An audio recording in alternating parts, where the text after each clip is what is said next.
Welcome back to Poirot Files. Today, we're diving into an intriguing mystery, Hercule Poirot and the bride who disappeared. After saying "I do," a tale of deception, secrets, and Poirot's brilliant investigative mind. But before that, I want to say, you've shown me so much love and I truly appreciate it. Let us know where you're tuning in from, grab your coffee, and let's get started. Chapter 1. A Wedding. To remember, the morning light streamed through the tall, arched windows of Harrowfield Manor, casting golden reflections upon the polished marble floors. The estate, nestled in the heart of the English countryside, was a vision of timeless elegance, its grand halls adorned with fresh white lilies and trailing ivy. As I, Captain Arthur Hastings, stepped into the opulent drawing-room, I could not help but marvel at the spectacle before me. Lords and ladies in their finest attire conversed in hushed tones, their laughter mingling with the distant strains of a string quartet. It was a wedding of considerable note, the union of Miss Lilian Harrow, daughter of the late shipping magnate, Charles Harrow, to Lord Edward Strathmore, a man of noble lineage and, by all accounts, steady character. At my side, Hercule Poirot surveyed the room with his usual keen interest.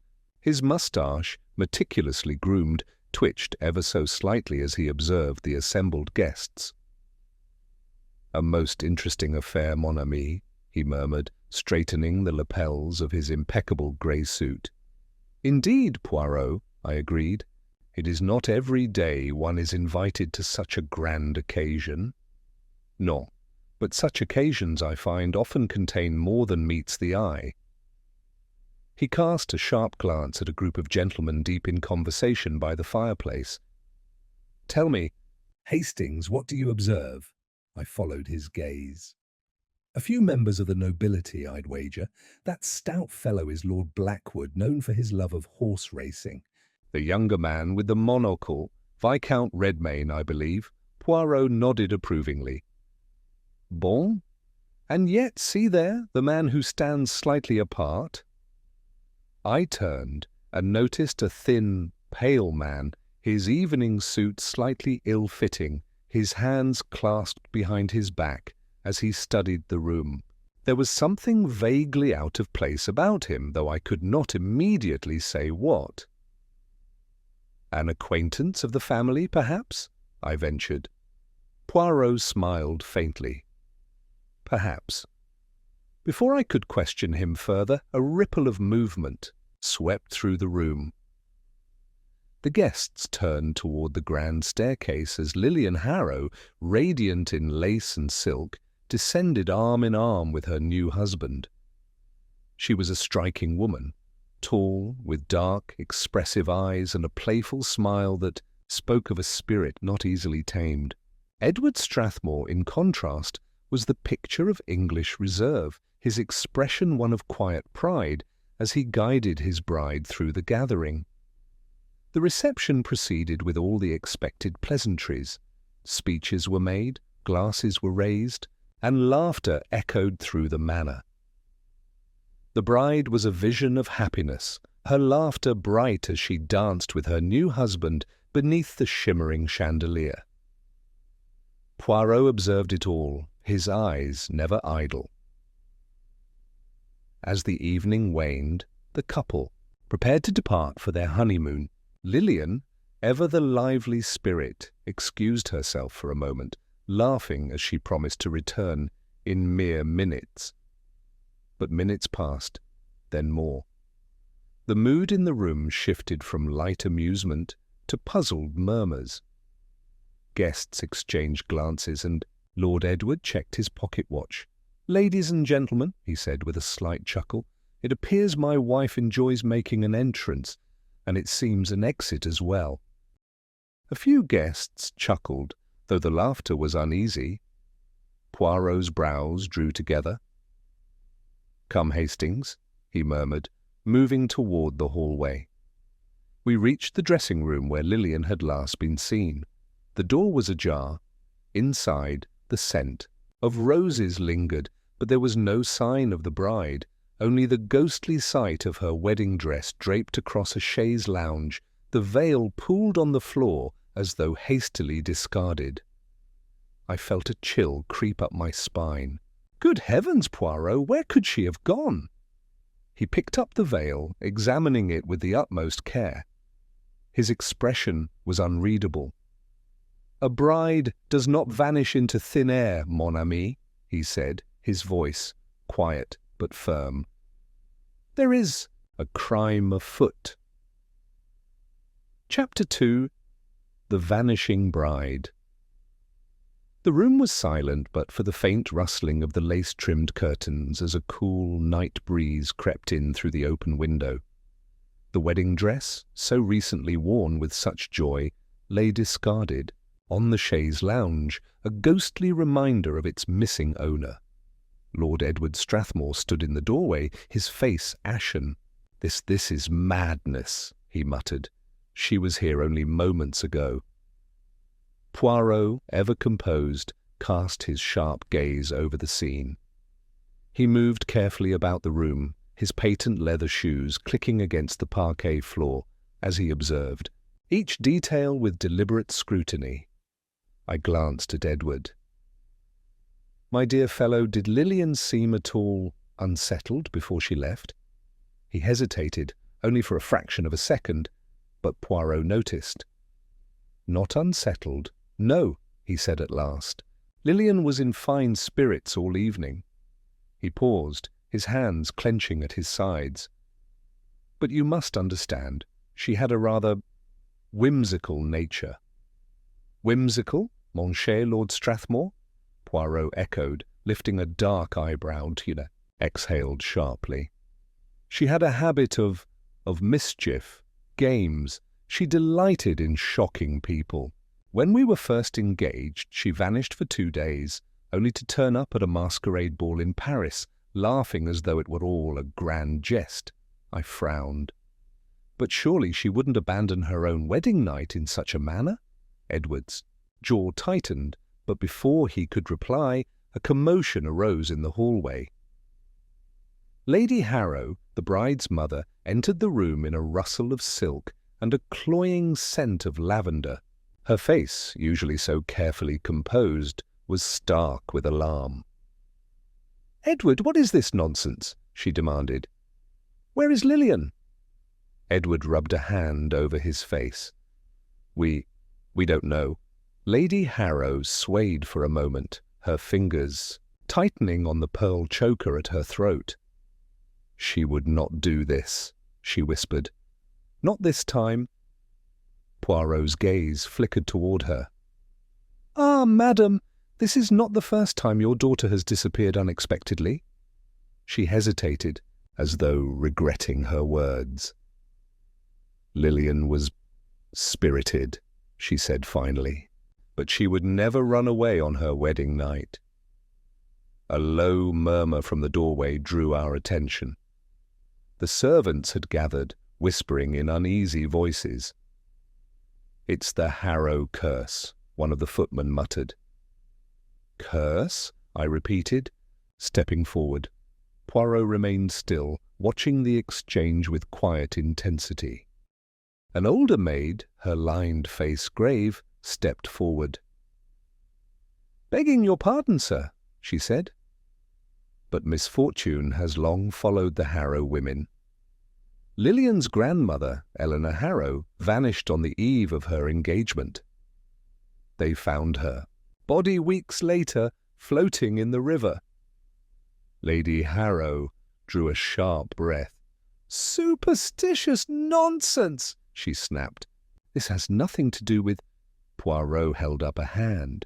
"Pardon, madam. It is always wise to consider every possibility, no?" His eyes swept the room once more.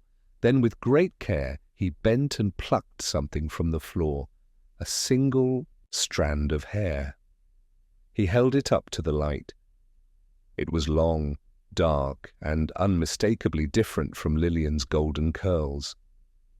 I leaned in. "Odd," I murmured. "Could it belong to one of the maids?"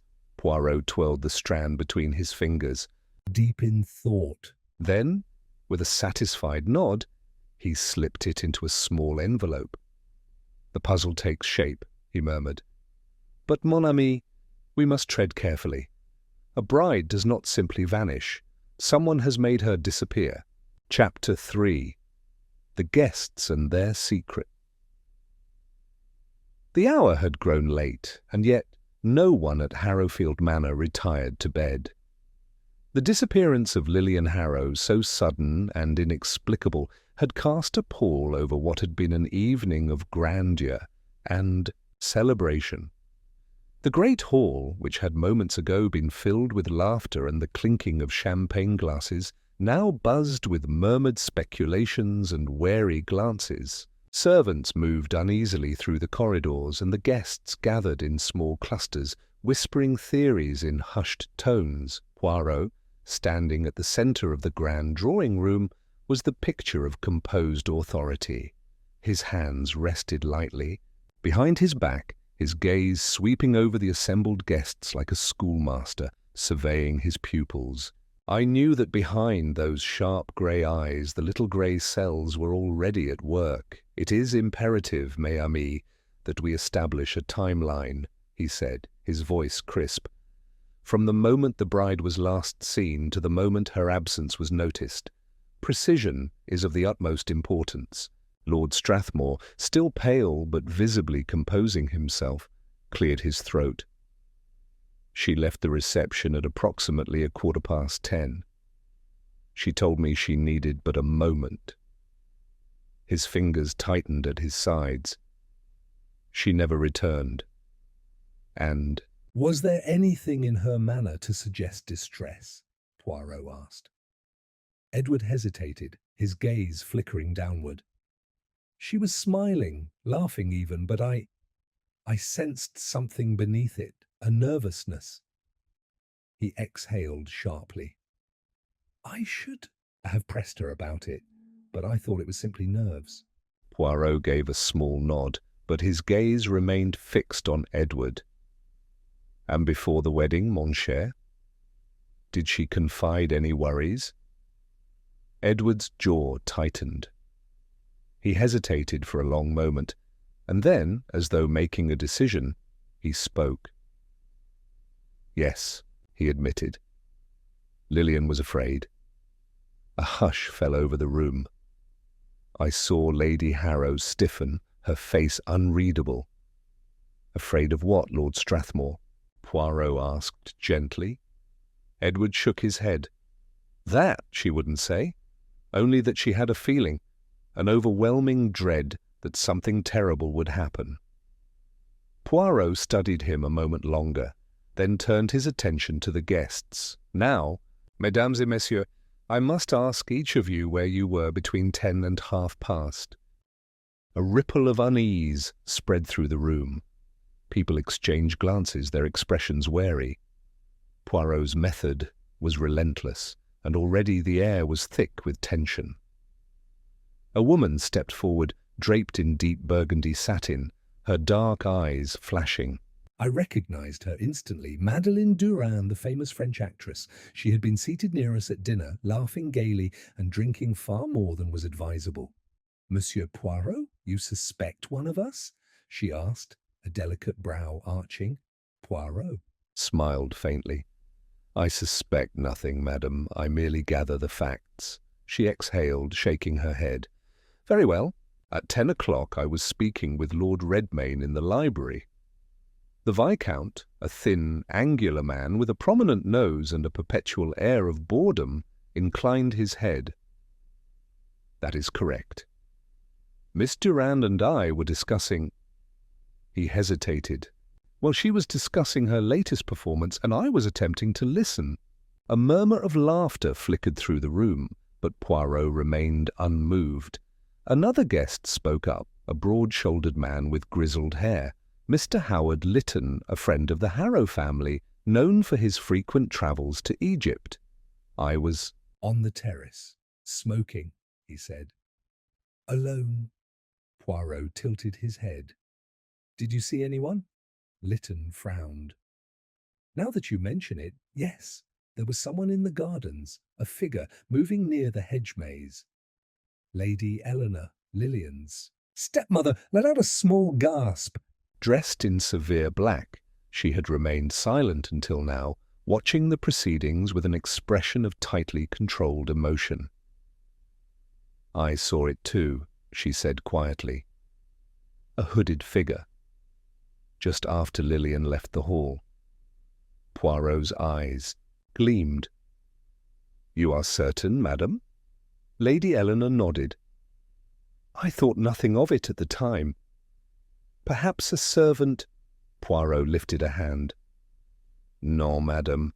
A hooded figure in the gardens just as the bride disappears. This, you see, is not coincidence. The tension in the room thickened. I could almost hear the racing thoughts of the guests, each wondering whether they had overlooked something. Whether they had seen too much or too little. Poirot turned back to Lady Eleanor. "Tell me, madame, your relationship with Mademoiselle Lillian?" It was cordial.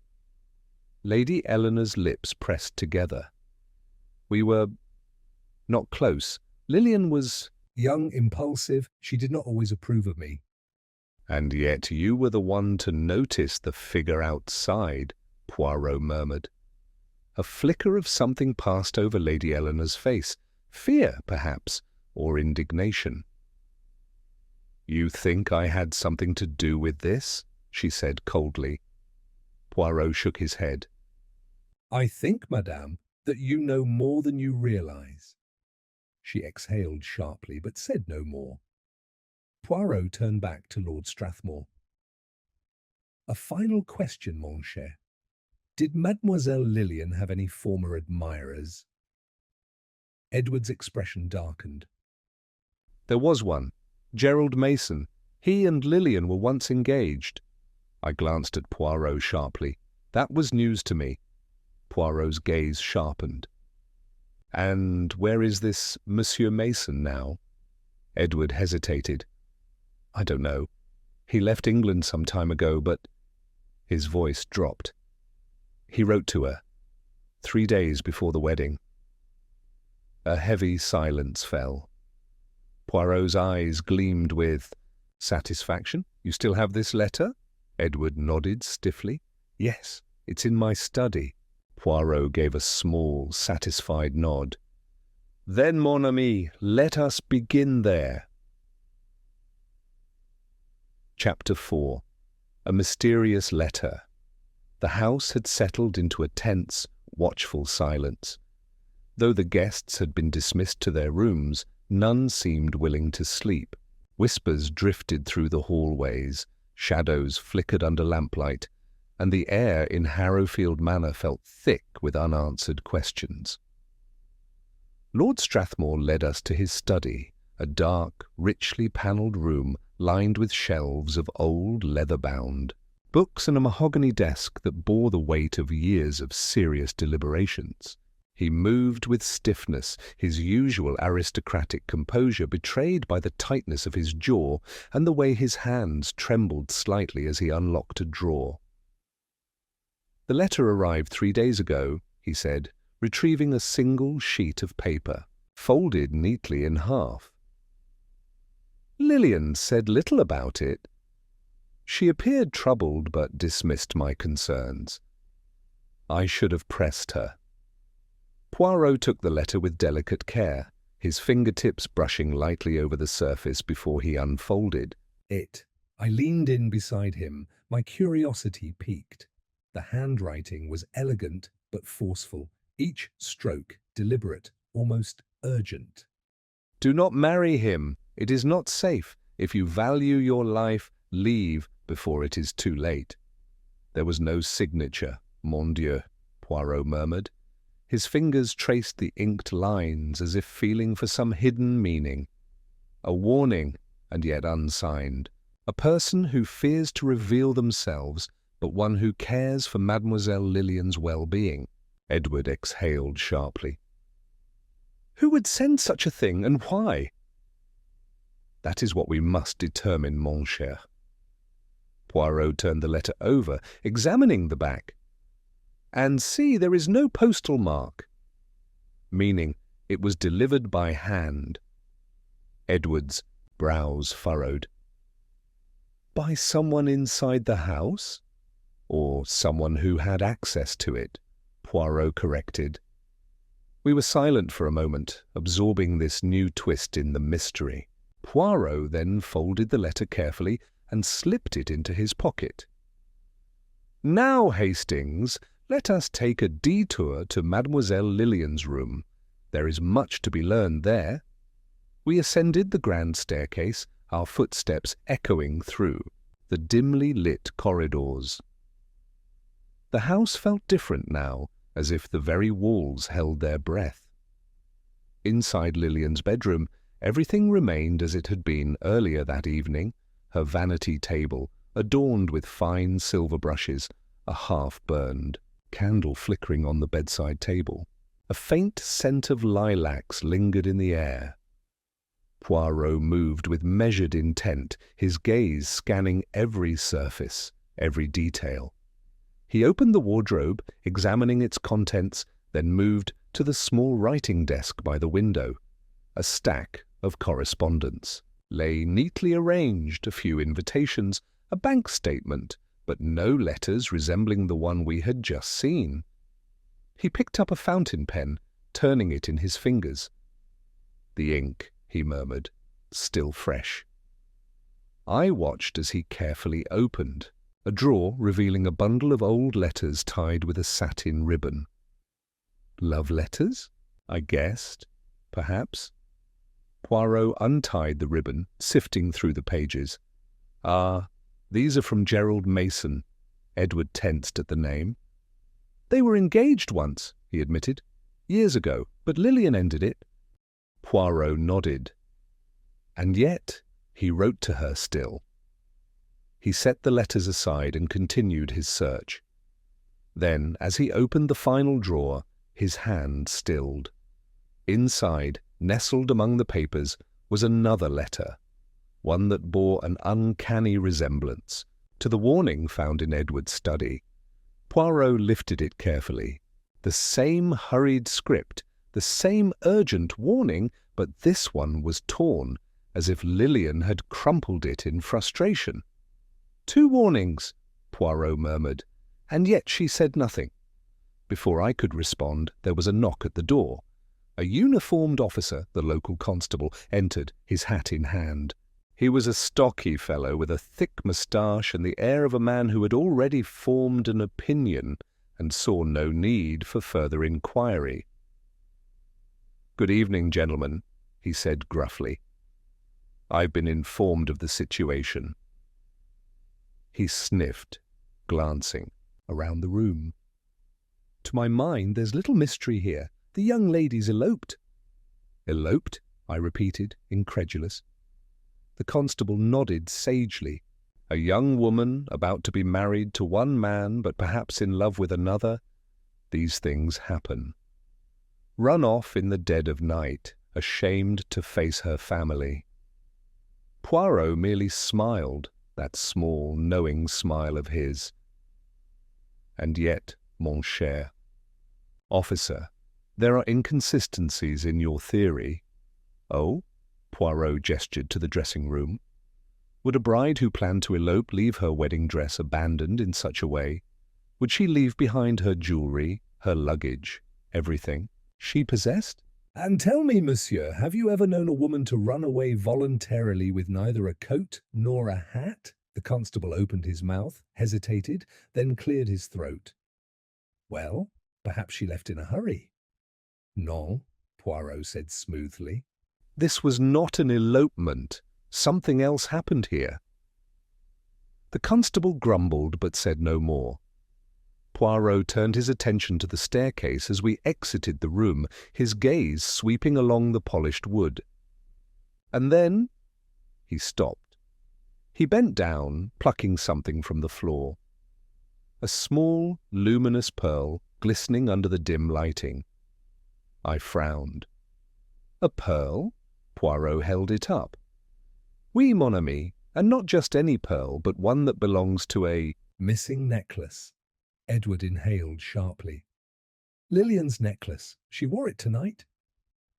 Then how did it come to be here, lost upon the staircase? Poirot murmured. Unless, of course, it was torn from her in a struggle. Silence hung between us. Poirot turned the pearl over in his palm, his eyes gleaming with quiet satisfaction. No, mes amis. This was not an elopement. This was something far more sinister. Chapter 5. The groom's alibi. The house remained draped in uneasy silence, save for the occasional creak of the old floorboards or the muffled murmur of voices behind closed doors. Though the hour was late, sleep had eluded everyone in Harrowfield Manor. The night's events had shaken even the most composed of guests, and uncertainty clung to the air like a lingering mist. Poirot and I returned to Lord Strathmore's study, where the young groom sat, hands clasped tightly together, his brow furrowed in troubled thought. He had removed his wedding jacket, and his shirt sleeves were slightly crumpled, as if he had run his hands over them repeatedly in frustration. A decanter of brandy sat untouched at his side. Poirot settled himself in a high-backed chair across from him, steepling his fingertips. "Now, mon cher Lord Strathmore, I must trouble you with more questions." Edward exhaled sharply, leaning back. "Ask what you must." Poirot nodded, his gaze sharp. "Your relationship with Mademoiselle Lillian, it was, how shall we say, a happy one?" Edward stiffened. "Yes, of course." Poirot merely tilted his head. "But there was tension, no?" A flicker of something passed over Edward's face. "Every couple has their disagreements." "Ah," Poirot said smoothly. "Then you will—" "Not object to telling me what was the subject of your most recent disagreement." Edward hesitated, and I saw his fingers twitch slightly before he clasped his hands more firmly. "It was nothing of consequence," he said, at last. "A foolish quarrel the night before the wedding." Poirot's expression did not change, but I saw the gleam of interest in his eyes. "And yet, mon cher, a quarrel so near to the wedding. Day, it is not so insignificant, I think." Edward sighed and rubbed his temple. "Lillian was, distracted. Distant. I could see it in her. When I pressed her, she was evasive. She told me it was nerves, but I knew better." I asked her if she was having second thoughts. His jaw tightened. She denied it, but I wasn't convinced. And then she became upset, told me to stop imagining things, that I was being ridiculous. He exhaled. We parted on uneasy terms. Poirot was silent for a moment. "And you saw her after that?" Edward shook his head. "Not until the wedding itself." Poirot considered this before asking, "Did Mademoiselle Lillian ever confide in you about someone she feared?" Edward hesitated, then nodded. "Yes." But she refused to name them. I exchanged a glance with Poirot. This aligned too well with the anonymous warnings she had received. Before Poirot could respond, there was a soft knock at the study door. It opened to reveal Mrs. Danby, the housekeeper, her usually composed expression tinged with unease. "Begging your pardon, my lord, but I thought you ought to know some of the servants have been talking." Edward frowned. "About what?" Mrs. Danby hesitated before stepping further into the room. "Well, sir, about you." Edward sat up straighter. "Me?" Poirot's gaze sharpened. "Pray continue, madame." Mrs. Danby smoothed her apron, clearly reluctant. "Some of the maids say they saw his lordship in the corridor last night." "Near Miss Lillian's room." I turned to Edward at once. "Is that true?" His expression darkened. I did no such thing. Mrs. Danby shifted uncomfortably. I only repeat what I heard, my lord. Two of the maids, Annie and Bridget, swear. They saw you passing down the west corridor not long after Miss Lillian left the reception. Edward exhaled sharply, his temper fraying. I was not there. Poirot studied him for a long moment. Then where were you? Edward hesitated before answering. I stepped outside to smoke a cigarette, alone. A convenient alibi, I muttered. Edward's eyes flashed. Are you suggesting I had something to do with this? Poirot lifted a hand. Calm yourself, mon cher. We merely established the facts. Edward's shoulders were tense, but he said nothing more. Poirot turned back to Mrs. Danby. Madame, you are certain of what the servants claim? The housekeeper pursed her lips. They believe what they saw, sir. Poirot nodded. Then I shall speak with them. As Mrs. Danby excused herself, I turned back to Poirot, lowering my voice. Surely this is significant, Poirot. If the servants saw him there, it suggests he might have confronted Lillian before she vanished. Poirot tapped a finger against his lips. Oui, mon ami, but assumptions are dangerous. We must verify, not simply accept. I sighed in frustration. But you cannot deny that Strathmore's behaviour is suspicious. Poirot merely smiled. Suspicious, perhaps, but guilty? That remains to be seen. Chapter 6. A Deadly Family. Secret? The morning light filtered through the heavy drapes of Harrowfield Manor, but it did little to lift the gloom that had settled over the house. The guests remained subdued, whispering among themselves, while the servants carried on with their duties under a cloud of unease. The bride was still missing, and the great detective, Hercule Poirot, had much work to do. We sat in the drawing-room, where the fire crackled low in the hearth.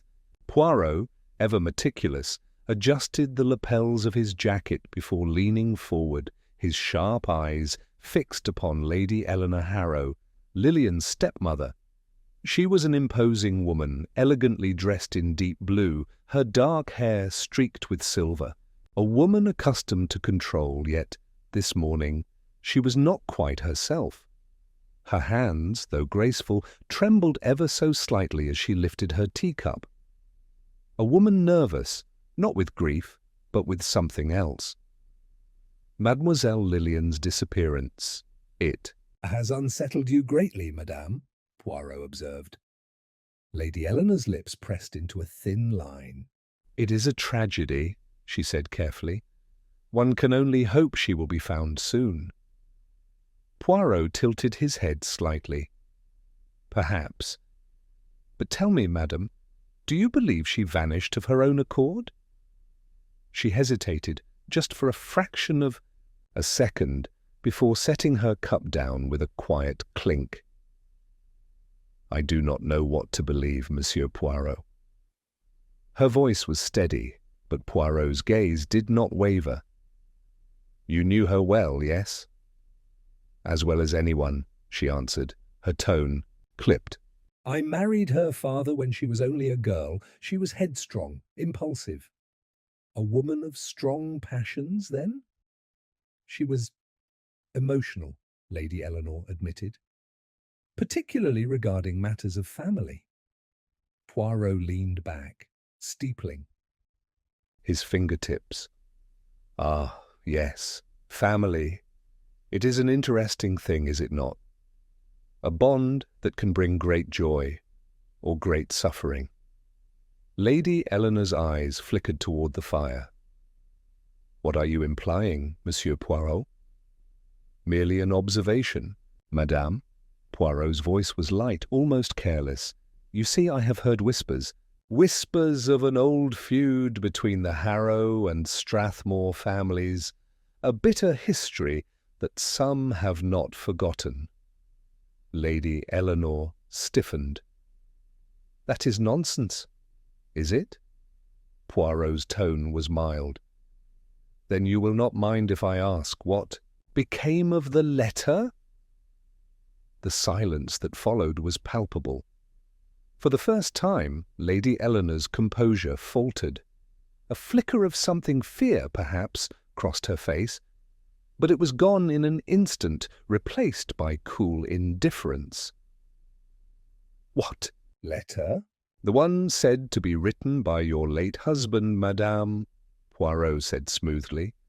"The one that, according to rumour, contained certain revelations."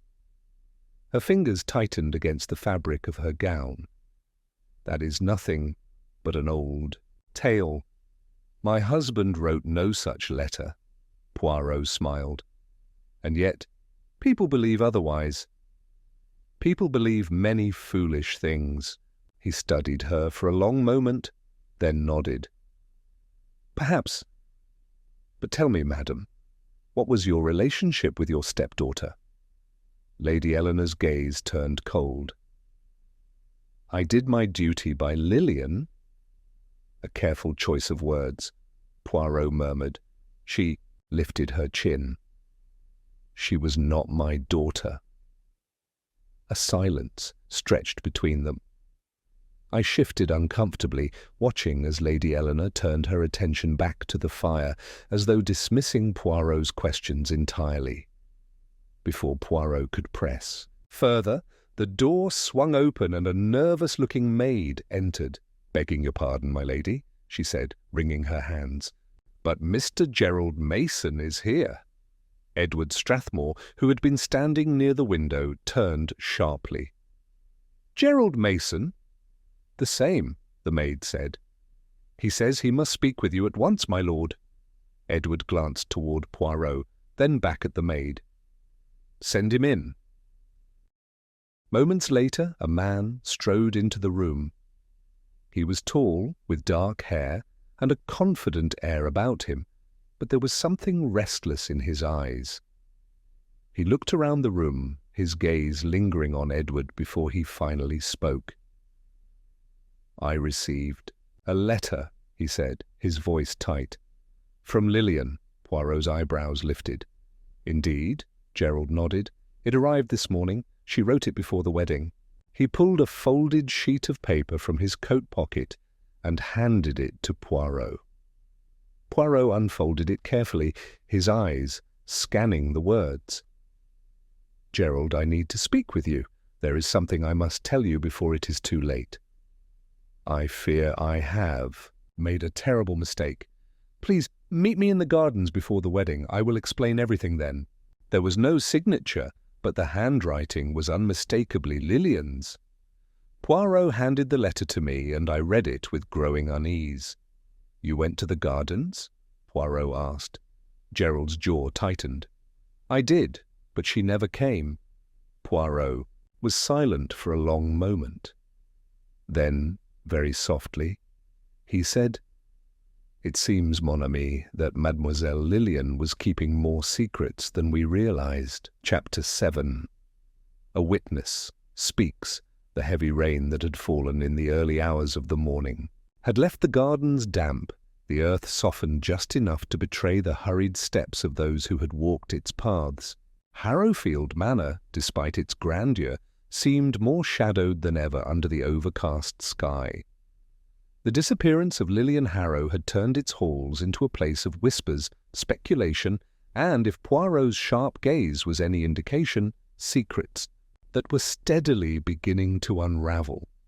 Poirot and I had just finished examining the letter Gerald Mason had brought when Mrs. Danby, the housekeeper, arrived at the study door, looking uncharacteristically anxious. She hesitated for only a moment before speaking. "Monsieur Poirot," the maid, Alice, "has something to say. She's been dithering about it all morning, but I told her she ought to speak up." Poirot's eyebrows lifted slightly. "Indeed?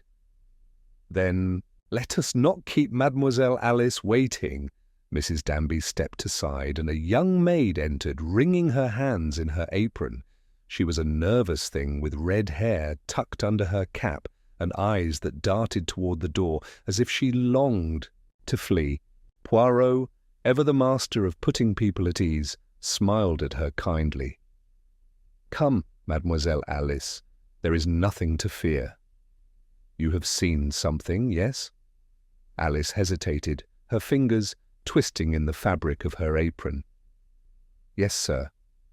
"And what was it that you saw?" She swallowed. "I saw Miss Lillian leave the house, sir." A hush settled over the room. Even Edward Strathmore, who had remained stiffly silent since Gerald Mason's arrival, turned sharply toward her.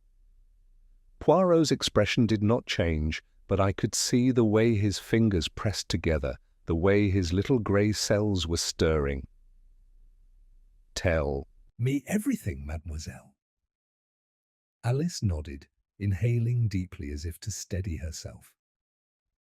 It was after the wedding, after the guests had started whispering about her being gone too long.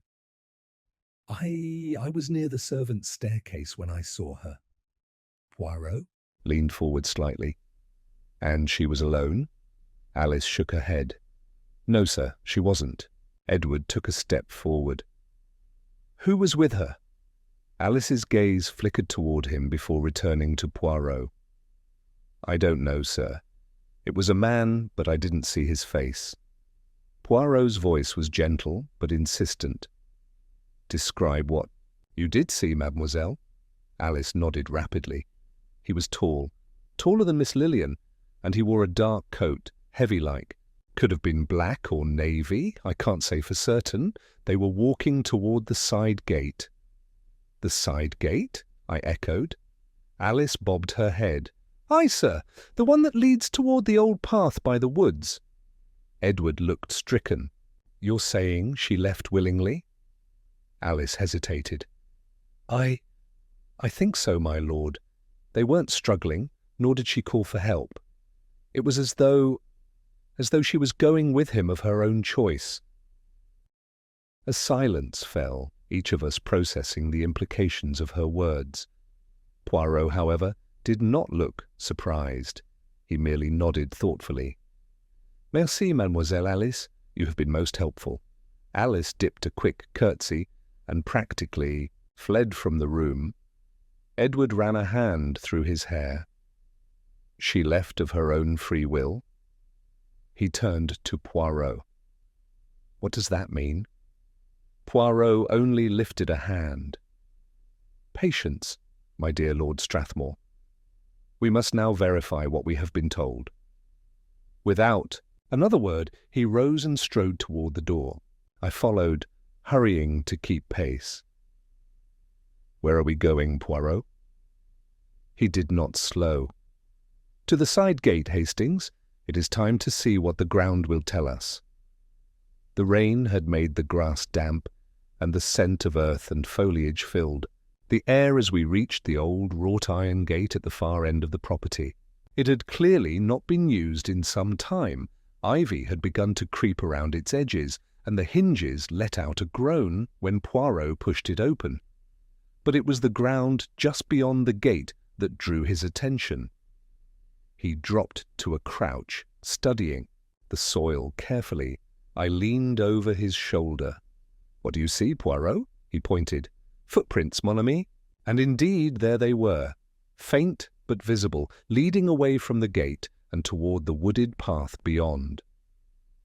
Poirot examined them closely, his fingertips lightly tracing the impressions. "One set is lighter," he murmured. "Mademoiselle?" Lillian's, without doubt. But the other, see here, Hastings, the deeper imprints. A man, certainly, and he was in a hurry. I frowned. You think she was being led away hastily? Poirot tapped his chin. "It is possible, but let us consider an alternative. What if Mademoiselle Lillian was not merely following, but running?" A chill ran down my spine. "You mean she was fleeing?" Poirot straightened, brushing the damp from his trousers. "Perhaps, Hastings, but the question remains, fleeing from what?" Before I could respond, a voice called out from behind us, "Poirot! Hastings!" We turned to see a breathless young constable hurrying toward us from the main house. His face was pale, his eyes wide. Poirot lifted an eyebrow. "Yes, mon ami?" T. Constable swallowed hard before speaking. "They found something in the woods." Poirot's expression did not change, but I saw his fingers tighten slightly. "And what, pray, have they found?" The constable hesitated. "A piece of torn fabric, sir, caught on a branch." I exhaled sharply. "And?" The constable lowered his voice. "It's from a wedding dress, sir."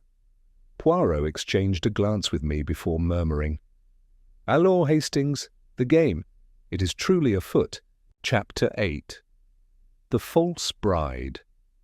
The morning after the discovery of the torn wedding dress fabric, Poirot and I found ourselves once again in Harrowfield Manor's grand but gloomy study. The rain had ceased, but the sky remained an unbroken stretch of grey, mirroring the tense atmosphere that hung over the household. The disappearance of Lilian Harrow had settled over the estate like an unwelcome guest, whispering through the halls and casting long shadows over all who remained. Poirot had been unusually quiet since our return from the woods. He had sat at the writing desk, fingers steepled, eyes closed, lost in thought. I, on the other hand, was restless. The entire affair gnawed at me, the footprints, the torn fabric, the unknown man in the dark coat. Every new clue only seemed to deepen the mystery rather than bring us closer to its resolution.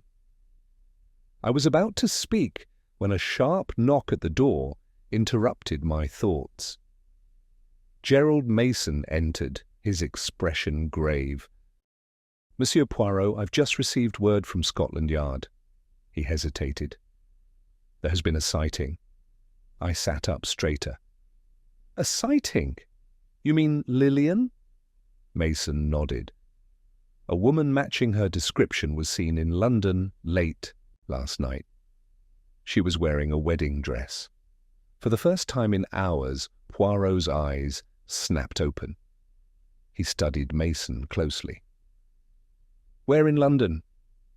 The report came from the Criterion Hotel.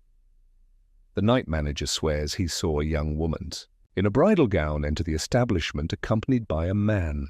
They only stayed briefly, and when they left, the woman appeared distressed. I leapt to my feet.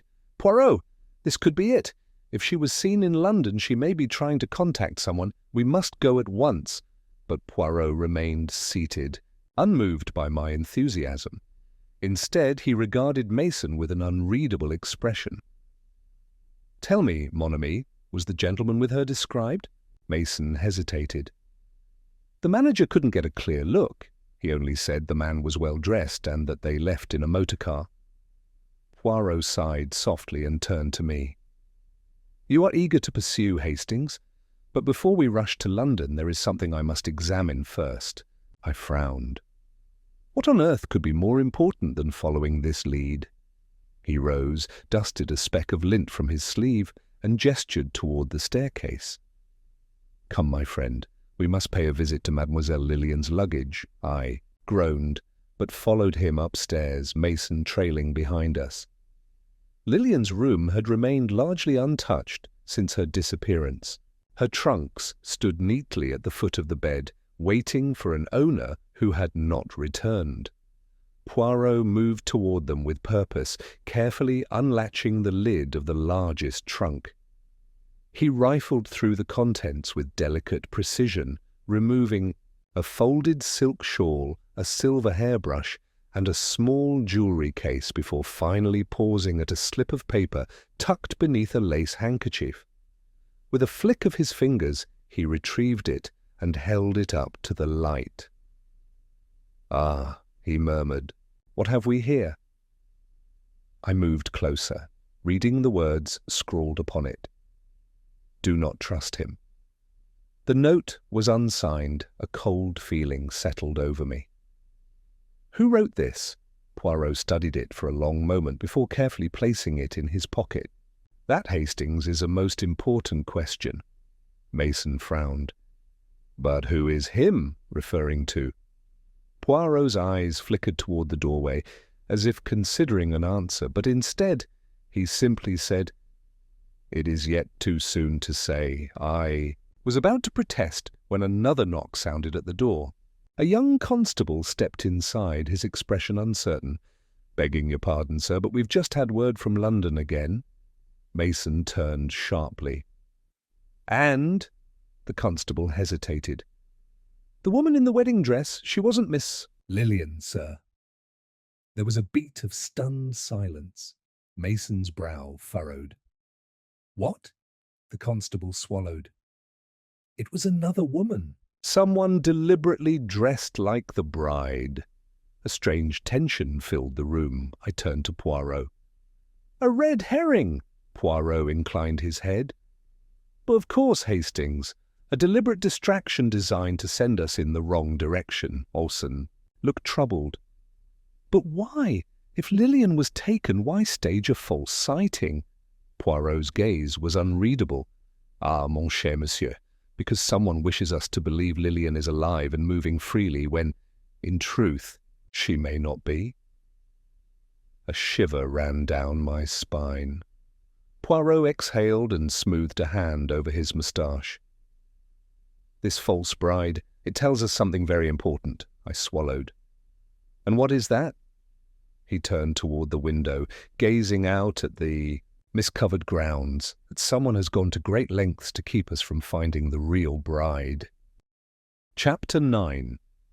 The Stepmother's Deception.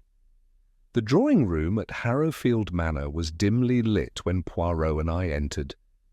The heavy drapes had been drawn against the dreary afternoon light, leaving only the flickering glow of the fireplace to cast shadows upon the room's occupants. Lady Eleanor sat stiffly in a high-backed chair, her fingers twisting a delicate lace handkerchief. Her usual poise had faltered. There was a tightness about her mouth, a nervous tension in her shoulders. She had been avoiding Poirot all morning, but now, with the door firmly closed, there was no escape. Poirot settled into a chair opposite her with deliberate grace. "Madame, I must speak plainly. You have not been truthful." Lady Eleanor's fingers froze upon the fabric. I don't know what you mean. You—" "Oh, but I think you do," Poirot said softly. "You see, there is a matter most troubling. A letter that was meant for Mademoiselle Lillian never reached her hands. It was intercepted." He leaned forward, his gaze unrelenting. "By you." Sharp intake of breath. Her knuckles whitened against the handkerchief. I glanced at Poirot in surprise. He had not mentioned this theory before, yet he spoke with absolute certainty. Lady Eleanor let out a slow breath. "I don't know what you're talking about," she said, but her voice was unsteady. Poirot tilted his head. "No, madam, you do know, and the time has come to tell the truth." There was a long silence. The fire crackled in the hearth, its warmth unable to dispel the chill in the air. Then, with a sudden motion, Lady Eleanor pressed the handkerchief to her lips, inhaled deeply, and whispered, "Yes." I took the letter. A flicker of triumph passed through Poirot's eyes. "Ah." "At last the truth begins to emerge." I sat forward. "But why? What was in the letter?" She swallowed hard. "I don't know." Poirot's brow lifted. "I never read it," she continued hurriedly. "It arrived a few days before the wedding.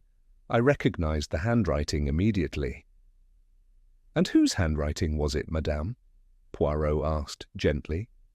Lady Eleanor hesitated. Then, almost inaudibly, she said, "My late husband's." A gasp escaped me. Lord Harrow had been dead for years. Poirot's expression remained unreadable. "And this alarmed you?" She nodded.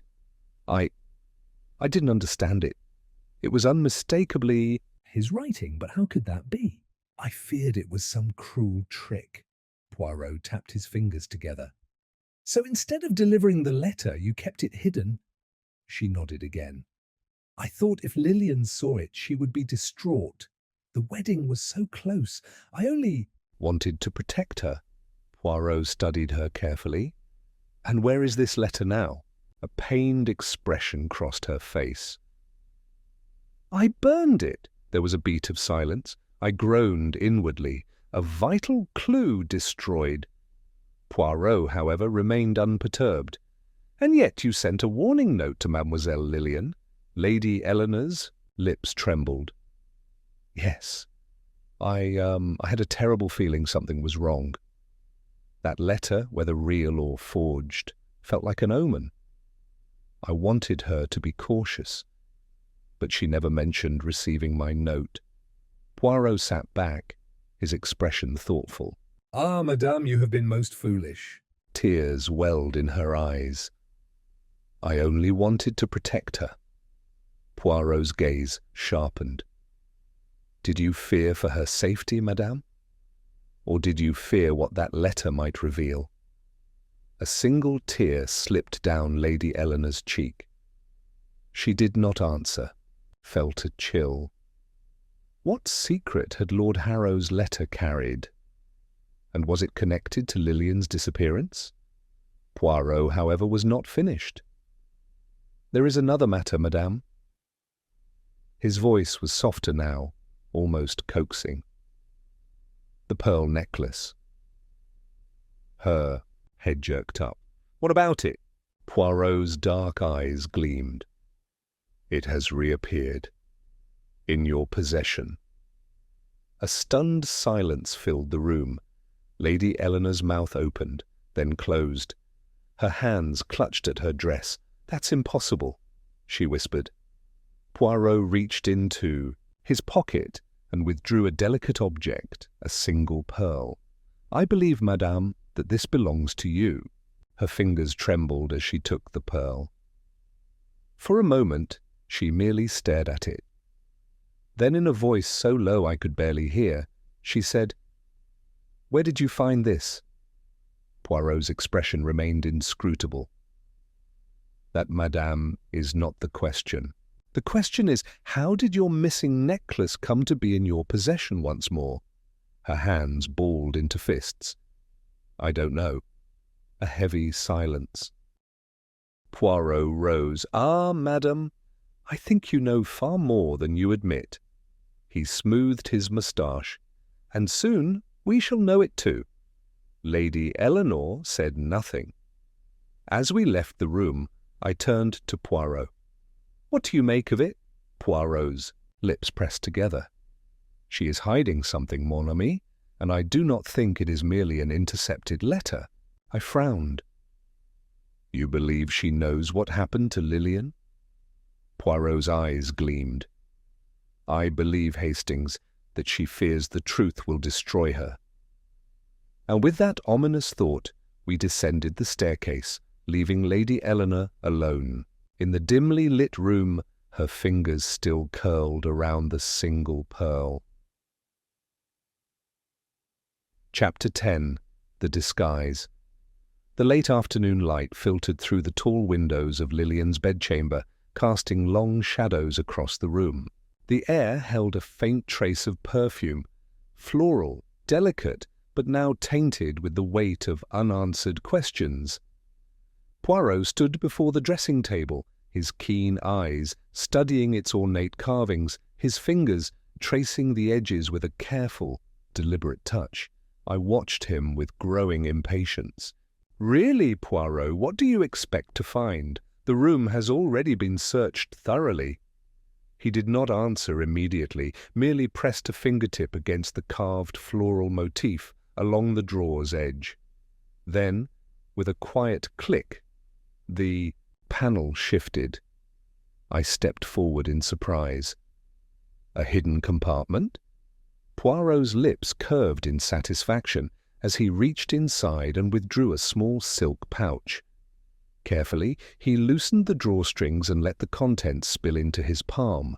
A lock of hair, long, dark, and unmistakably different from Lillian's fair tresses, lay against his white glove. I stared. Good heavens, that's not Lillian's hair. Précisément. Poirot examined the strands with great interest. And yet, Hastings, it was found within her dressing table. Curious, is it not? My mind struggled to grasp the implication. But why would she have a lock of dark hair? It makes no sense. Poirot replaced the pouch in his pocket, his expression unreadable. No, mon ami, it makes perfect sense, I frowned. You mean this is connected to the strand of dark hair found in the dressing room? Poirot gave a slight nod. And what do we deduce from that? I hesitated. Perhaps someone else was in the dressing room before she disappeared? Poirot sighed, shaking his head. Ah, Hastings, your mind leaps too eagerly. No, let us apply logic, no? We have a bride who vanishes, a dressing table with a secret compartment, and hidden within it, hair that does not match our missing bride. I rubbed my chin. But if it's not Lillian's, then whose? I stopped abruptly, my eyes widening, as a most absurd thought occurred to me. Poirot, are you saying? Poirot's eyes gleamed. Enfin, you begin to see. I could scarcely believe the words forming in my mind. Are you saying that the bride was not the bride? Poirot spread his hands. Is it not a fascinating question? I took a step back, feeling as though the floor beneath me had shifted. But that's impossible. Dozens of guests saw Lillian walk down the aisle. Her family, Lord Strathmore, the servants. Poirot lifted a finger. They saw a woman in a wedding dress, but did they truly see Lillian Harrow? The room seemed to spin. But that's preposterous. Why would anyone impersonate her? Ah, that is the question we must answer. Poirot crossed to the wardrobe and opened it. Inside, neatly folded garments lined the shelves. He ran a careful hand along the fabric. We assume too much, mon ami. We assume that Lillian was herself up until the moment she disappeared. But what if? He fell silent, his fingers still against the fabric. Then, with a sharp intake of breath, he withdrew a folded piece of silk, smooth, shimmering, and unmistakably bridal white. A second wedding veil? I exclaimed. Poirot held it up to the light. Mais oui, and look. He pointed to a delicate dark thread caught in the lacework. I leaned closer. Another strand of dark hair? Poirot nodded. You see, Hastings, the pieces begin to fit. Someone, perhaps for only a brief moment, took Lillian Harrow's place. A cold chill ran down my spine. But if the real Lillian was missing before the ceremony, then... I turned to Poirot. Who was it that married Lord Strathmore? Poirot smiled slightly. That, mon cher, is what we must now uncover. The weight of the revelation pressed upon me. The wedding had been a deception, but for what purpose? And more importantly, where was the real Lillian Harrow? Poirot glanced at the dressing table one last time before turning towards the door. Come, Hastings, the final act awaits. Chapter 11. The confrontation. The grand drawing room of Harrow Manor was thick with tension. The guests and family members, still reeling from the shocking disappearance of Lillian Harrow, sat stiffly in their seats, their eyes darting towards one another in barely concealed suspicion. The fire crackled in the hearth, casting flickering shadows along the dark panelled walls, but no warmth could dispel the unease hanging in the air. Poirot stood at the centre of the room, his small figure radiating quiet authority. His hands were clasped behind his back, his head tilted slightly, as though he were listening to some invisible whisper of truth that only he could hear. Mesdames et messieurs, he began, his voice calm but firm, we have all been labouring under a most dangerous assumption. We have believed that the disappearance of Mademoiselle Lillian occurred after the wedding ceremony. But I tell you—" He paused for effect, his sharp gaze sweeping the room. "That is not so." A ripple of confusion passed through the gathered group.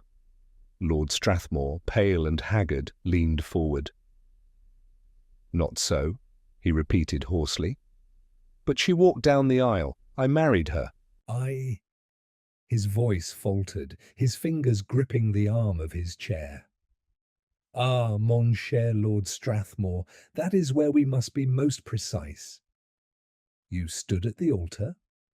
You spoke your vows. But I ask you now, with great care, was the woman at your side truly Lillian Harrow?" A stunned silence fell over the room. Lady Eleanor let out a soft gasp. "But that's absurd." "Is it?" Poirot arched a brow. "We assumed the bride was Lillian because she appeared to be. A wedding gown, a veil, a few whispered words. In the presence of witnesses, et voilà, a bride. But what if I tell you that Mademoiselle Lillian Harrow was never at the altar at all?" What if I tell you that the woman who married Lord Strathmore was not Lillian Harrow, but an impostor?" Hastings, seated beside me, let out an audible gasp. "Poirot, but that's impossible." Poirot turned slightly, fixing me with an indulgent smile. "Ah, Hastings, you always believe the impossible until the truth is laid before you." "But let us consider the facts, yes?" He took a slow step forward, his gaze falling upon each guest in turn. "Firstly, we have the matter of the strand of dark hair found in the dressing room, a room which belonged to a fair-haired bride. Then we discover a hidden compartment in Mademoiselle Lillian's dressing table containing another lock of dark hair, carefully preserved. What does this tell us? It tells us that someone with dark hair was in that room." A murmur ran through the assembled group. Lady Eleanor pressed a hand to her throat. "But surely that proves nothing. A maid, perhaps? A visitor?" Poirot shook his head. "No, madame. The dressing-room was secured. No one but Mademoiselle—" "Lillian was meant to be inside." Lord Strathmore's voice was tight. "Are you saying someone took her place?" "Exactement." Poirot clapped his hands together. The real Mademoiselle Lillian was removed before the ceremony, whether by force or subterfuge we do not yet know. And in her place, another woman was made to wear the bridal veil, to walk down the aisle, to take the vows. He turned sharply. "And I believe that woman is still among us." Gasps erupted. Someone knocked over a glass. I, for one, could scarcely comprehend the enormity of his claim. "Poirot," I said in a hushed voice, "you mean to say that the impostor—" "Never left?" Poirot's eyes gleamed. "Mais oui, mon ami, she is here." "And now—" He lifted a hand. "She shall reveal herself." The silence was unbearable. A single log in the fireplace shifted, sending a crackle of embers into the air. My heart pounded. Then quite suddenly Lady Eleanor rose from her chair. Her face was white as parchment, her hands trembling as she gripped the back of her seat. "This is madness," she whispered. "You have no proof at all." Poirot turned to her, his expression unreadable. "Madame, you intercepted a letter meant for Mademoiselle Lillian, did you not? You feared for her safety, and yet—" "You chose to keep the truth hidden." "Why?" She shook her head wildly. I wanted to protect her. I did not know, I never imagined." Poirot held up a gloved hand. "And yet the warning note was yours, was it not?" "You wrote to Mademoiselle Lillian, advising her not to trust a certain person. Tell us, madame, who was it that she should not trust?" Lady Eleanor faltered. Then, slowly, she sank back into her chair, her breath coming in quick, shallow gasps. Poirot turned away, his gaze sweeping the room. Someone here had great reason to ensure that Mademoiselle Lillian never reached the altar. But I ask you, why the deception? Why not simply make her disappear? Why go through the charade of a false wedding? His eyes locked onto Lord Strathmore. The groom flinched. "What are you implying?" he demanded. "I imply, mon cher, that there was something of great value to be gained by ensuring that Lillian Harrow was seen to be married, even if she herself was not truly present." Lord Strathmore's mouth opened, then closed. Poirot took a slow step forward. "A marriage binds two families, does it not? It secures fortunes, estates, and obligations. I begin to wonder, was there some clause, some arrangement, that made the marriage imperative?" Lady Eleanor let out a strangled sob. "The inheritance," she whispered. Poirot inclined his head. "Bien sûr, the Harrow fortune, controlled, I suspect, by conditions unknown to us, and now we have an impostor who has signed the marriage register in Mademoiselle Lillian's place." He turned sharply. "And where is the real Lillian Harrow?" The question hung in the air, heavy. As a death sentence, no one moved. No one spoke. Poirot's gaze swept the room one last time before he gave a small nod. "Ladies and gentlemen, we have uncovered the deception, but now we must find the truth. And I promise you—" His eyes darkened. "I shall not rest until I do." Chapter 12. The Criminal's Mistake. The drawing-room still hummed with unease long after Poirot's pronouncement. Faces were pale, hands clutched at armrests, and glances flickered like candle flames between those gathered. But Poirot, ever methodical, had already turned his attention elsewhere. "Hastings," he murmured, stepping aside and motioning for me to follow. "It is time we return to the scene of the crime." "The crime?" I asked, matching his pace as he strode purposefully toward the grand staircase. "But we don't even know what crime has been committed. Lillian Harrow has vanished, yes, but murder, abduction, deception certainly, but—" Poirot raised a finger. "Ah, but what is deception, mon ami, if not a crime in itself? Someone has gone to great lengths to weave an illusion, and I intend to pull every thread until the truth stands bare." We ascended the stairs, the thick carpet swallowing our footfalls. The corridor leading to Lillian's dressing room was silent, the air heavy with the ghost of recent events. Poirot paused before the door, then pushed it open, stepping inside. With a meticulous grace, the room remained undisturbed since our last visit. A faint perfume lingered in the air, mingling with the scent of polished wood and aging fabric.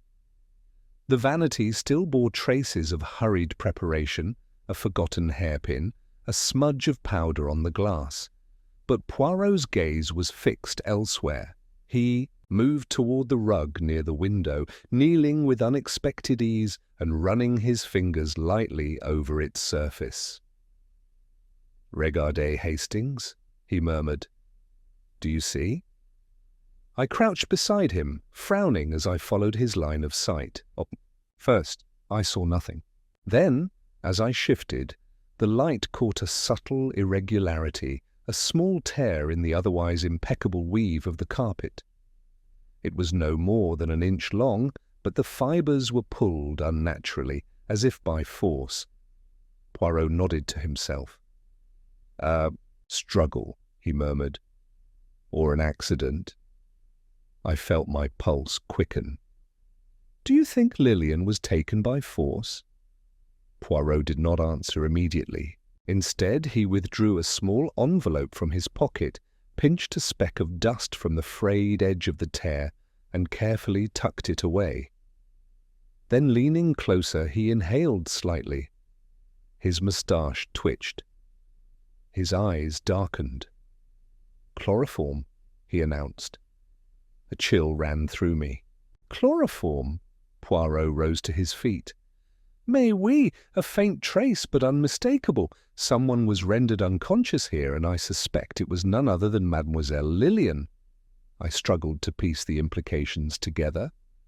But If she was unconscious, then she didn't leave willingly. She was taken. Poirot gave a satisfied nod. Precisely. A new urgency seized me. Then we've no time to lose.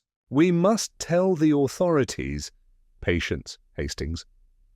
Poirot's voice was firm, but not unkind. We must first understand the method, and to do so we must return to those who served her. I hesitated. You mean the lady's maid? Alice? No, no, Hastings, not Alice. The one who is missing. I blinked. Of course, I had nearly forgotten. The other maid, the one whose absence had been noted but not yet explained. Do we know her name? Poirot clasped his hands behind His back, deep in thought. Marie Delacroix, he said at last. She had been with the household for just under a year. Quiet, diligent, but of late behaving most strangely. I frowned.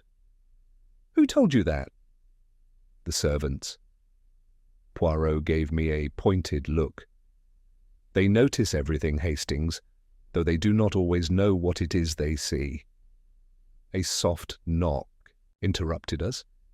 We turned to find one of the footmen lingering at the door, his expression uncertain. Monsieur Poirot, he said hesitantly, you asked earlier about Miss Lillian's maid, Marie Delacroix. I thought you should know she left the estate that morning, said she was feeling unwell. Poirot's gaze sharpened.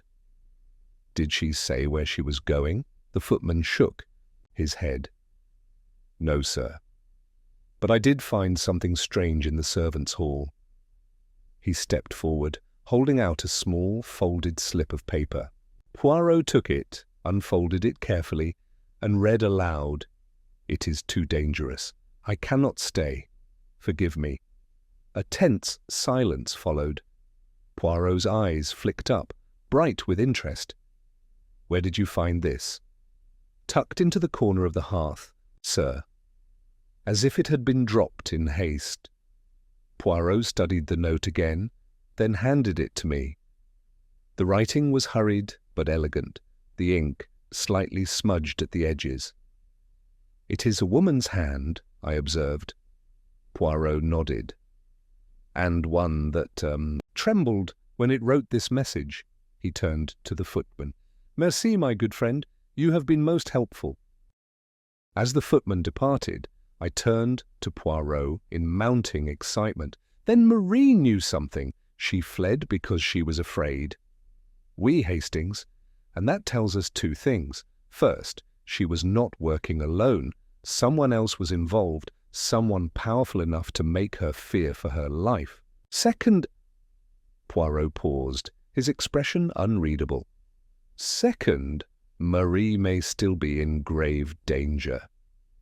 I swallowed hard. You think she could be silenced?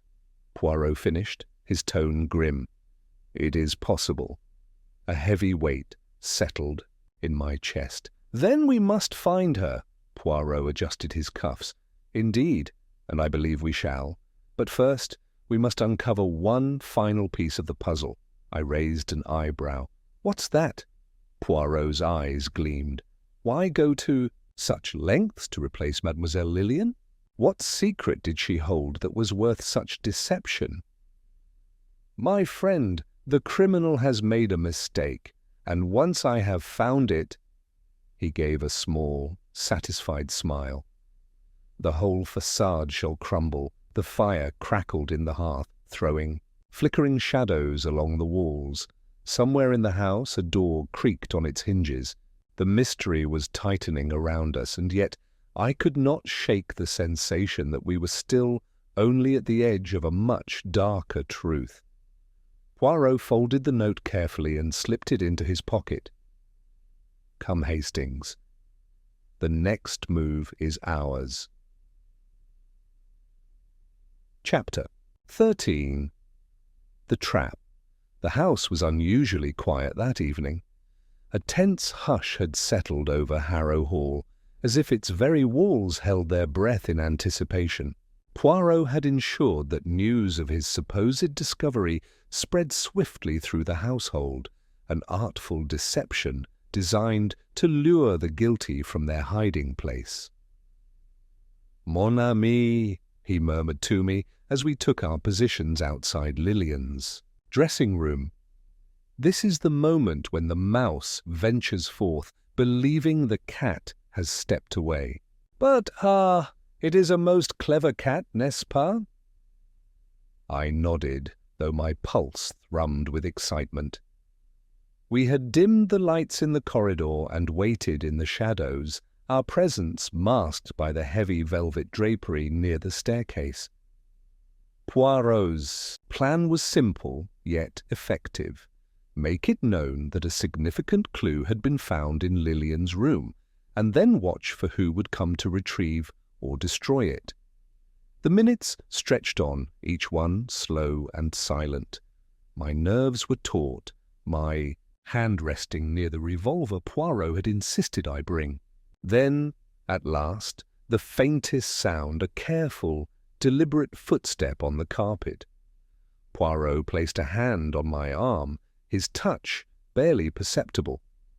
I followed his gaze. The door to Lillian's room was opening, inch by inch, with the agonizing stealth of a practiced hand.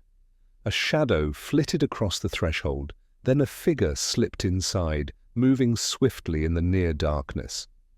Poirot gave me the signal. We stepped forward. The moment our presence was known, the intruder gave a startled gasp and whirled around. The light from the hallway fell upon her face, and I barely stifled a cry of astonishment. It was Claire, the quiet, unassuming lady's maid. Her eyes darted wildly about the room, seeking an escape, but Poirot was already blocking the door. With a sigh of resignation, she sank into the nearest chair, her hands clutched together in her lap. "Well, well, mademoiselle," Poirot said, dusting his hands neatly. "It seems the cat has caught the mouse after all." Claire did not speak. Her breathing was uneven, and I could see the sheen of perspiration at her temples. Poirot closed the door and stepped closer, his voice soft but unyielding. "I will tell you what I believe, and you may then tell me if I am wrong. Oui?" She flinched, but gave the barest of nods. "Someone approached you, offering a sum of money in exchange for your silence, and for your assistance," Poirot began. "You were to play a small role in a grand deception, a simple task, really, to help another woman take the place of Mademoiselle Lillian on the day of the wedding." Claire's lips parted, but she remained mute. Poirot continued, his tone almost kind. "At first, you did not question it. The woman, whoever she was, resembled your mistress well enough, yes?" "And perhaps you were told that it was for Mademoiselle Lillian's own safety. But tell me, mademoiselle, when did you realize the truth, that Lillian Harrow was not merely hiding, but had disappeared entirely?" Claire swallowed hard, her fingers twisted in the folds of her dress. I leaned forward, barely able to contain my impatience. "Was it Marie Delacroix who involved you in this?" I demanded. "Or someone else?" At the mention of the missing maid's name, Claire stiffened.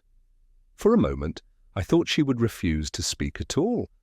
But then, in a whisper so low I almost missed it, she said, "They told me she had left." Poirot's gaze sharpened. "Who told you?" Claire hesitated, as if realizing she had already said too much. I don't know," she stammered. "It was all arranged through letters. Anonymous ones. They instructed me on what to do and when." Poirot nodded thoughtfully. "And how much were you paid?" Claire let out a bitter laugh. £50? I could not hide my shock. "Only 50? For such a scheme?" Her eyes burned with quiet humiliation. At the time it seemed a fortune. Poirot gave a sympathetic sigh.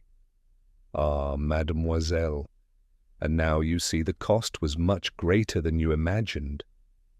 Tears welled in Claire's eyes. "I didn't know," she whispered. "I swear it. I thought I was helping her." Poirot studied her intently, then gave the smallest nod, as if weighing the truth in her words. "Very well," he said at last. "But tell me one thing, Claire. If you believed you were helping Lillian, why are you here now, rifling through her room?" Claire's expression crumpled. "Because I'm afraid," she admitted. I overheard something I wasn't meant to hear." Poirot's eyebrows lifted. "Go on." Claire hesitated only a second longer before she blurted out, "Marie didn't leave. She was taken." A chill ran through me. Poirot, too, was motionless, his eyes glinting like polished steel. "Taken," he repeated.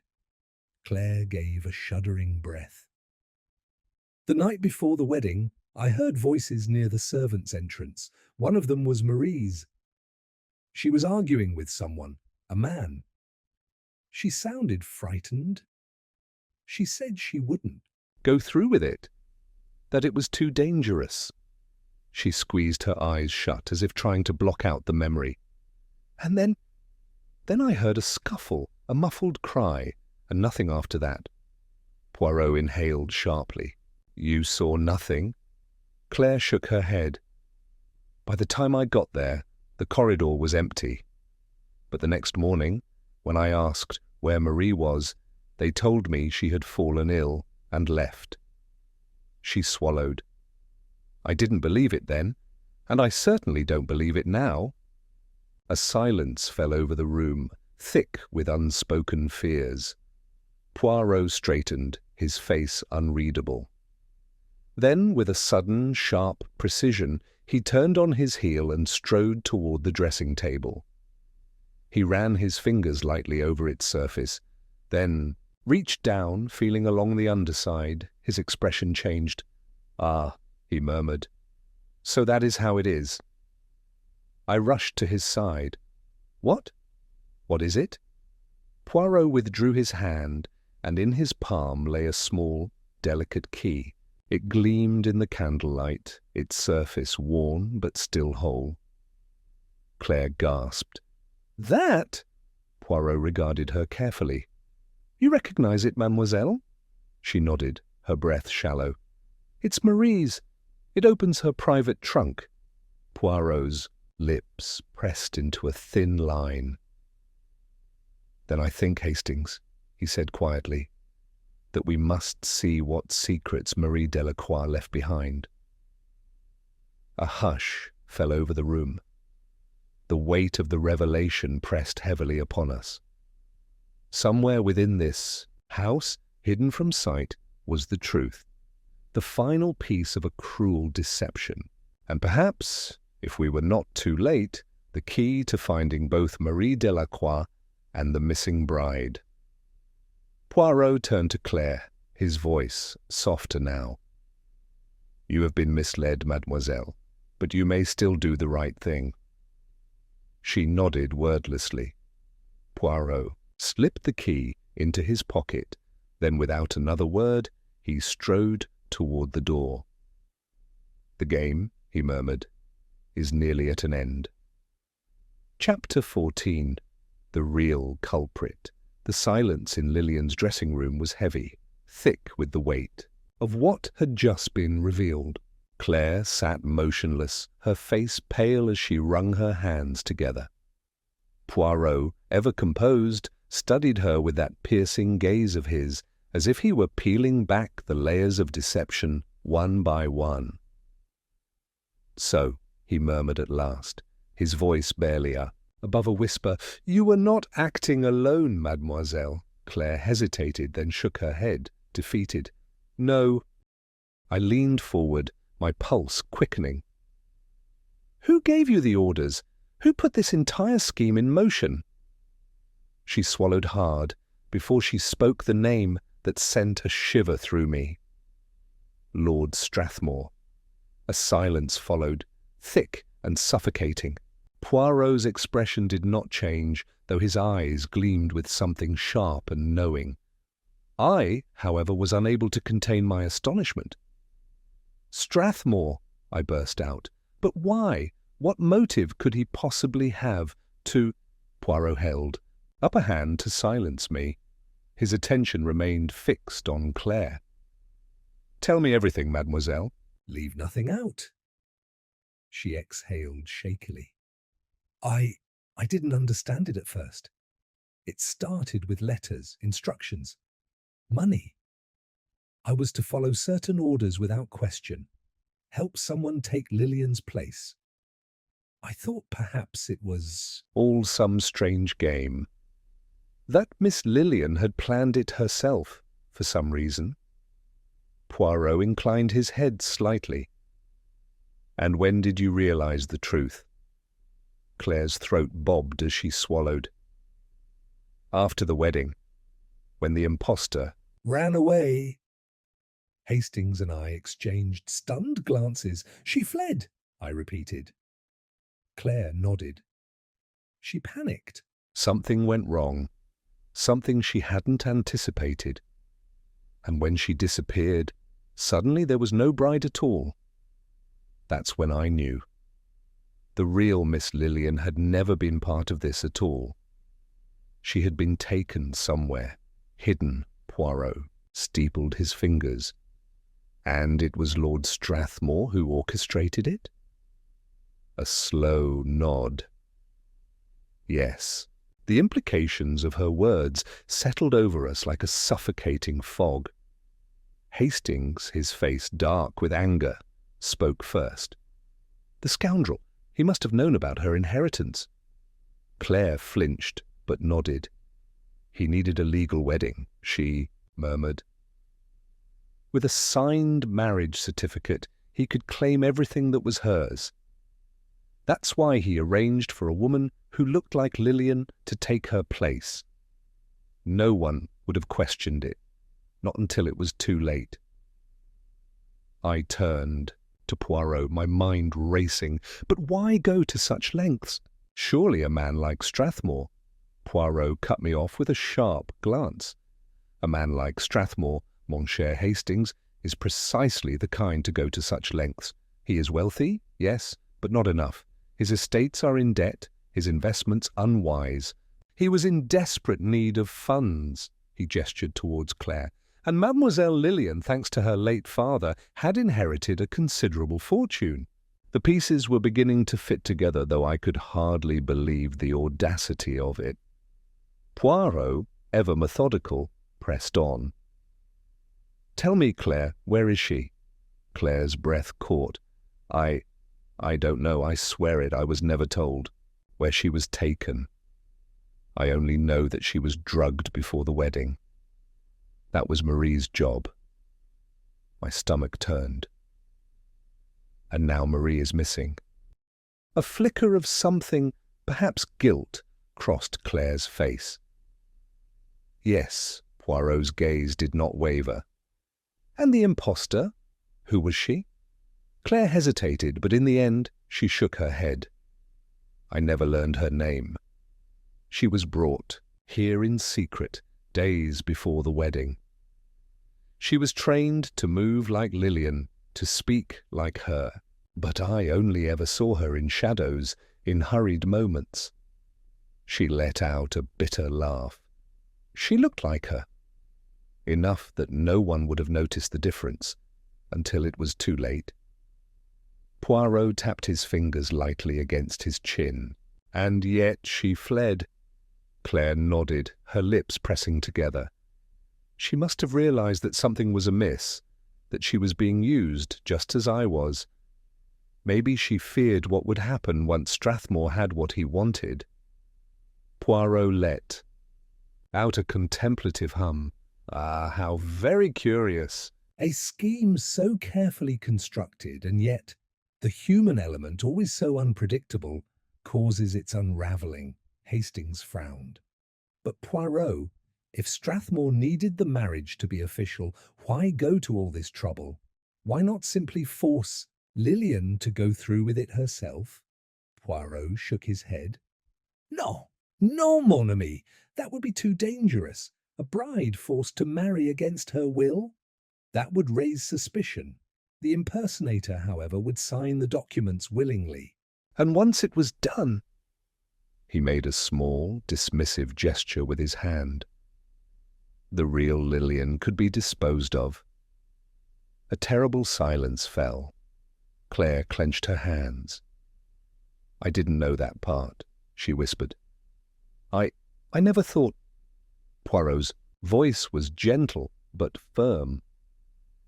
But you know it now, and you must help us find her. Claire hesitated only a moment before nodding. Poirot exhaled, his keen eyes dark with thought. Then suddenly he turned to me. Hastings, mon ami, we must act at once. Lord Strathmore will soon realize his plan is crumbling, and when he does, he may attempt to rid himself of the one loose thread. I stiffened. You mean— Yes, Poirot said grimly. If Lillian is still alive, she is in grave danger. At that moment, footsteps sounded in the corridor. A heavy, deliberate tread. Poirot's head lifted slightly. He held up a finger for silence. A knock came at the door. 3 sharp raps. Poirot exchanged a glance with me, then strode forward, swinging the door open. Lord Strathmore stood there, his expression carefully composed, but his eyes dark, calculating. Ah, Poirot said pleasantly, folding his hands behind his back. Lord Strathmore, what a most unexpected visit! Strathmore's gaze flickered past him, landing on Claire. She shrank back as if expecting a blow. For the briefest moment something cruel flashed in Strathmore's eyes, then just as quickly it was gone. I was told there was some disturbance, he said smoothly. I thought I might be of assistance. Poirot smiled. Ah, but of course, monsieur, you are always most helpful. He stepped aside slightly, motioning Strathmore into the room. For the first time, I saw something flicker in the man's expression, something uncertain. Poirot tilted his head. Please, do come in. After all, I believe we have much to discuss. The drawing room was silent, save for the distant ticking of the mantel clock. The assembled guests, suspects rather, shifted in their seats, their expressions ranging from anxious to impatient. Lord Strathmore sat near the fireplace, his face composed, but his fingers betraying him as they tapped idly against the arm of his chair. Lady Eleanor sat apart, her chin raised in defiance, though a shadow of unease flickered behind her eyes. Poirot stood at the centre of the room, hands neatly folded, his gaze sweeping across them all with quiet authority. Hastings and I watched from the side, waiting, as always, for the great detective to weave the final strands of his intricate web. Mesdames et messieurs, Poirot began, his voice calm yet commanding, the time has come to remove the final veil from this mystery. We now know why Mademoiselle Lillian vanished, how it was done, and who orchestrated this most ambitious deception. A hush settled over the room. Lord Strathmore exhaled, feigning boredom. This is all very dramatic, Poirot, but you still haven't answered the one question that truly matters. Where is my wife? A slow smile curled at Poirot's lips. Ah, you would like to know that, n'est-ce pas? But let us begin at the beginning. He stepped forward, his gaze fixed on Lady Eleanor. Madame, from the very first I observed something most curious about you. You were distressed, oui, but not in the manner of a grieving stepmother. No, you feared something, not loss, but discovery. Lady Eleanor's hands tightened in her lap. Poirot turned sharply, his eyes landing on Claire the maid. And then we had you, mademoiselle. You confessed your role in this deception, how you helped to place an impostor in Mademoiselle Lillian's Stead. A murmur rippled through the room, though none dared to interrupt him. And yet, Poirot continued, pacing slowly, there was one flaw in the plan, a flaw that led to its unravelling. The impostor, you see, was meant to remain. She was to sign the marriage register, to fulfill the necessary requirements of the law, but instead she vanished. Lord Strathmore exhaled in exasperation. Yes, you've said all this before. Where is she? Poirot's gaze snapped to him, sharp as steel. Patience, my lord. He let the silence stretch before he continued, his voice deliberate. Let us return to the question at the heart of this case. Where was the real Lillian's? Harrow on the day of her wedding? A few exchanged uneasy glances. She was not at the altar, Poirot answered himself. No, she was elsewhere, hidden away. But where? Poirot allowed a brief pause before delivering his revelation. A remote hunting lodge, one that belongs to this very estate. A gasp came from Lady Eleanor, though she quickly covered her mouth with her hand. Strathmore's face remained impassive. And how do you know this? Poirot reached into his pocket and withdrew a small, folded scrap of paper.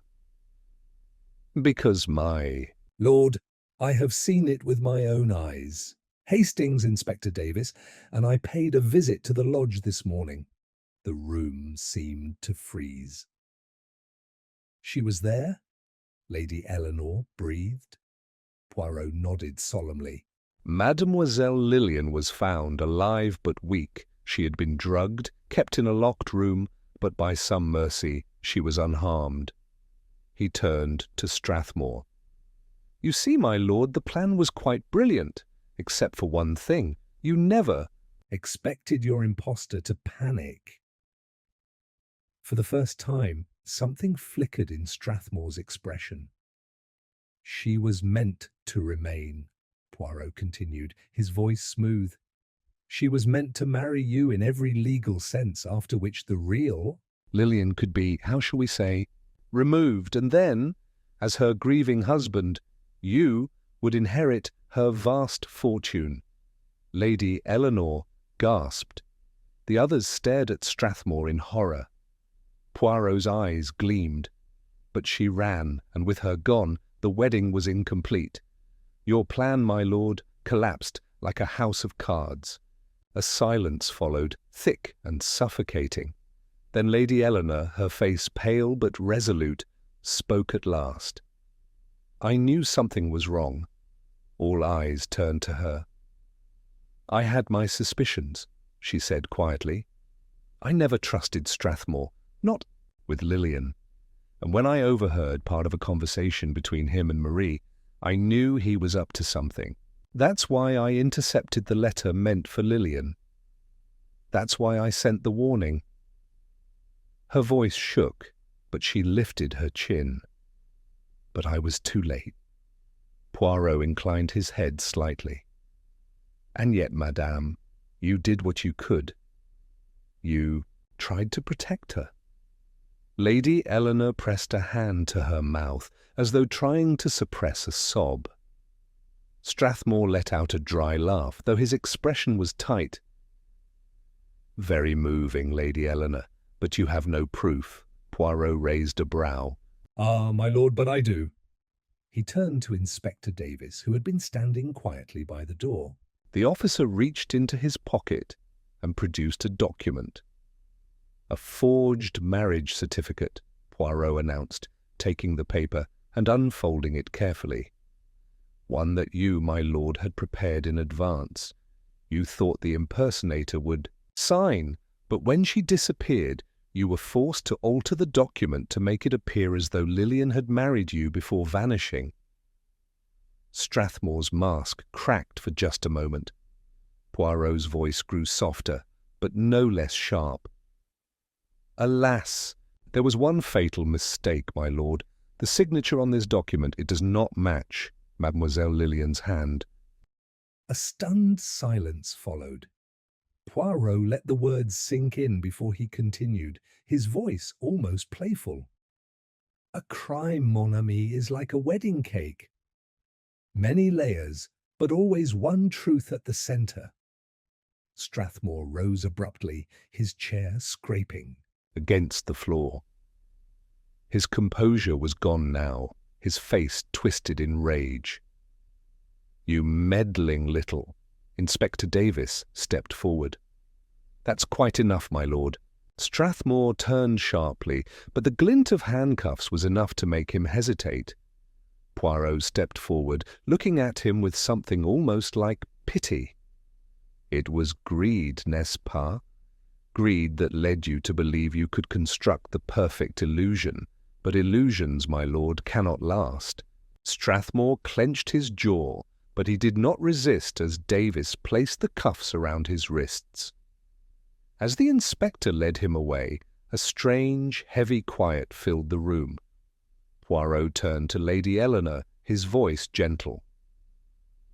"Mademoiselle Lillian will—" "Need you when she wakes," Lady Eleanor nodded, tears glistening in her eyes. Poirot dusted off his hands, then turned to me with a smile. "And so, mon cher Hastings, the case is closed." I exhaled a breath I had not realized I was holding. "You certainly know how to put on a show, Poirot." He twirled the end of his moustache, eyes twinkling. "Ah, but of course, every mystery must have its grand reveal." The night air was crisp as Poirot and I stepped outside, the gravel crunching beneath our feet.